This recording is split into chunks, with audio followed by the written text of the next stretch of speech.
मोदी जी कितनी देर और चलना पड़ेगा? चलते चलते पैर थक गए। आपका घर कितनी दूर है? आप मुझे मेरे घर से लेकर तो चले आए यहाँ पर दावत खिलाने के लिए। अब कितने दिन तक यहाँ पर अपने घर पर रखोगे? बहन शेख हसीना जी, आपका जब तक मन करे मेरे घर पर यहाँ पर आकर रह सकती हो। अब देखो, मैं राहुल और अखिलेश तुम्हें तुम्हारे घर से यहाँ पर अपने गांव में लेकर आ रहे हैं, अपने देश में लेकर आ रहे हैं। अब यहाँ पर तुम आराम से रहना, कोई दिक्कत नहीं है। घर पहुँचते ही मैं आपके लिए अपने हाथ से गर्मा गर्म आलू के पराठे बनाऊंगा और आपको खिलाऊंगा। वैसे मोदी जी, राहुल और अखिलेश, एक बात बताना, मेरा कोई सामान वहाँ पर मेरे घर रह तो नहीं गया? सारा का सारा सामान तुम्हारे हाथ में है? शेख हसीना जी, आपने जो जो सामान दिया था, सारा का सारा सामान हम अपने साथ लेकर आ रहे हैं आपके साथ। आप कुछ दिन मोदी जी के घर पर रहिए, उसके बाद जब आपका मन करे तो मेरे घर पर आ जाइए। हमारे यहाँ, हमारे देश में आप निश्चिंत होकर रहिए, आपको कोई भी चिंता करने की जरूरत नहीं है। बारी बारी से आप हमारे घर पर रह सकती हैं। मोदी जी के यहाँ पर रह लीजिए कुछ दिन, उसके बाद मेरे घर पर दावत खाइए कुछ दिन, उसके बाद अखिलेश के यहाँ पर भी रह लेना। नहीं राहुल, मैं ज्यादा दिन यहाँ पर नहीं रुकूंगी। कुछ दिन दावत खाकर आपके यहाँ पर, फिर मैं अपने यहाँ पर अपने देश चली जाऊंगी। बहन शेख हसीना जी, मैं आपसे कह रहा हूँ, आप निश्चिंत होकर यहाँ पर जब हमारे देश में आई हो, हमारे गाँव में आई हो, तो यहाँ पर आराम से रहो। वैसे राहुल और अखिलेश, एक बात बताऊं, बहन शेख हसीना जी का सारा सामान तुमने रख लिया था? कुछ सामान छोड़ तो ना आए? बहन शेख हसीना जी सही कह रही हैं, कुछ सामान छोड़ तो ना दिया इनका? देखिए मोदी जी, शेख हसीना जी ने जितने भी झोले तैयार किए थे, वो सारे के सारे झोले हम लोग उठाकर चले आए हैं। वैसे मेरे हिसाब से कोई सामान रह तो नहीं गया होगा शेख हसीना जी का उनके घर पर। वैसे शेख हसीना जी, आप कह रही हो जल्दी चली जाओगी वापस, सामान तो बहुत सारा लेकर आई हो अपने घर से। एक झोला मेरे पास है, 3 झोले राहुल के पास है, एक बैग मोदी जी भी ला रहे हैं और एक बैग आपके भी पास है। अखिलेश, एक बात सुनो, जब मोदी जी, राहुल जी और आप मुझे मेरे देश से अपने देश दावत खिलाने के लिए लाए हो, तो मैं सोच रही हूँ क्यों ना यहाँ भारत में बहुत लंबे टाइम तक रुका जाए। और भाई लोगों, वीडियो को लाइक करो, चैनल को सब्सक्राइब करो।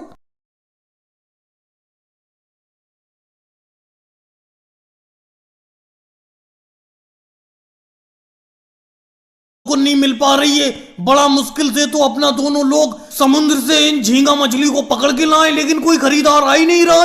इससे तो इन झींगा मछली को मछली बाजार बेचने के लिए ले जाते तो अच्छा होता। मोदी जी, इंतजार तो करो, आप तो आपस मचा के रख देते हो। मुश्किल से 5 मिनट भी नहीं हुए अपना लोगों को समुद्र से इन झींगा मछली को लाए हुए। 5 मिनट पहले ही अपना लोग यहाँ पे आके बैठे।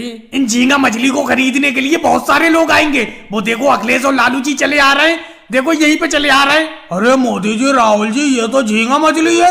झींगा मछली तो आजकल वैसी खाने को नहीं मिल पा रही है। क्या रेट बेच रहे हो झींगा मछली को? लालू जी, आपको बिल्कुल सस्ते दाम में 500 रुपए किलो लगा दूंगा। लालू जी, आपको बिल्कुल सस्ते दाम में 50 रुपए किलो लगा दूंगा। इन झींगा मछली को ले लो 1 किलो। समझ में नहीं आ रहा मोदी जी, राहुल जी, आप दोनों लोग झींगा मछली का रेट अलग अलग कैसे बता रहे हो?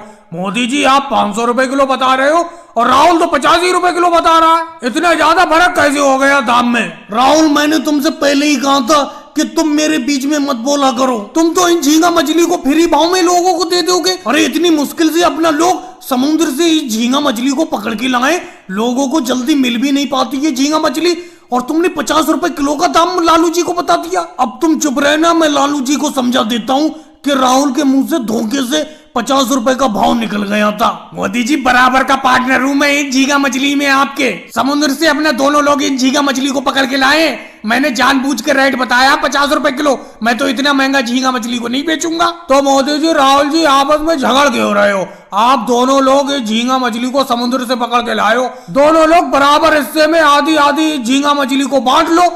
जिसको जो रेट बेचना है वो अपने रेट में बेच देना। हाँ मोदी जी, अखिलेश जी बिल्कुल सही कह रहे हैं। इन झींगा मछली का बंटवारा कर लो, मैं अपने रेट में लोगों को बेचूंगा, तुम अपने रेट में लोगों को बेचना। राहुल, कोई बात नहीं है, आधा आधा बांट लेते। तुम यहीं पे 50 रुपए किलो बेचो, मैं अपनी इस आधी झींगा मछली को ले जाके मछली बाजार में महंगे रेट में बेचूंगा। देखो मोदी जी, मैं अपनी आधी झींगा मछली को फ्री में बेचूं या कम रेट में बेचूं या ज्यादा रेट में बेचूं या इन झींगा मछली को दोबारा समुद्र में जाके छोड़ाऊं, इससे आपको कोई लेना। लाइक करें, शेयर करें, कमेंट्स करें, चैनल को सब्सक्राइब करें। मोदी जी, आपने आने में बहुत देर कर दी। मैं कब से आपका इंतजार कर रही हूँ, लेकिन आप अब आए हो। अरे बहन सोनिया जी, एक तो आपका घर नहीं मिल रहा था इस गांव में, और शहर से आने में वक्त लगता है। एक तो आपके गांव में शहर से आने के लिए कोई बस या ऑटो रिक्शा वगैरह नहीं चलता है। वो तो ये कहो, ये शहर में एक बैल इधर उधर फिर रहा था, इसी पर बैठकर मैं चला आया। और यहाँ गांव में आने के बाद आपका घर को ढूंढना बड़ा मुश्किल हुआ। लेकिन मोदी डॉक्टर साहब, मैंने आपसे कह दिया था कि गांव के पूरब में सबसे पहला मकान मेरा ही है, लेकिन आप फिर भी इधर उधर गांव में घूम रहे थे। एक तो मुझे इस बैल से डर बहुत लग रहा है। इस बैल को अलग खड़ा करो, इसके सींग बहुत बड़े बड़े हैं, कहीं ये बैल मारने ना लगे। अरे बहन सोनिया जी, आप भी अजीब बात करती हो। ये जानवर है, जानवर को जितना ज्यादा प्यार करोगे वो भी अपनों को उतना ही प्यार करेंगे। ये तुम्हें क्यों मारेगा? इसे किसी पागल कुत्ते ने थोड़ी काटा है।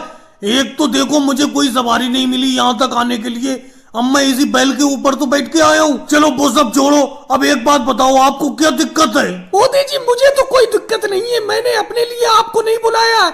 ये देखो, नीचे उतर के आओ इस बैल से। ये राहुल लेटा हुआ है, इसी को थोड़ी बहुत दिक्कत है। अरे मैंने घर के बाहर देखा ही नहीं राहुल, ये नीचे लेटा हुआ है जमीन पर। राहुल क्या बात है, क्या दिक्कत हो गई तुम्हें? मोदी जी, पैसे तो मुझे कोई खास दिक्कत नहीं है, और वो तो मैं अभी खाना खाकर आया हूँ। खाना खाने के बाद घर के बाहर थोड़ा सा आराम कर रहा हूँ। अरे बहन सोनिया जी, आपने मुझे किस लिए बुलाया है? राहुल बताओ, तुमको क्या दिक्कत है? मोदी जी, कोई खास दिक्कत नहीं है, भूख बहुत ज्यादा लग रही है, ऐसा लग रहा है पूरा दिन खाते ही रहो। तो ये तो कोई दिक्कत की बात नहीं है, आराम से खाते रहो और सेहत बनाओ। अरे मोदी जी, घर का जितना अनाज था इस बार का सारा अनाज ये खा गया, आप सेहत बनाने की बात कर रहे हो? अरे राहुल को एक ऐसी गोली दे दो जिससे इसे भूख कम लगे। ये इतना खाना खा रहा है कि सारा का सारा घर का राशन खा गया। मम्मी जी, आपको मेरे खाने से बहुत दिक्कत रहती है, अगर मैं ज्यादा खाता हूँ तो क्या हो गया? आपने बेफालतू में मोदी डॉक्टर साहब को शहर से बुला लिया। वैसे मोदी जी, एक दिक्कत मुझे बहुत है, सर्दी के दिनों में बिल्कुल प्यास नहीं लगती थी, लेकिन ये जब से गर्मी आई है ऐसा लगता है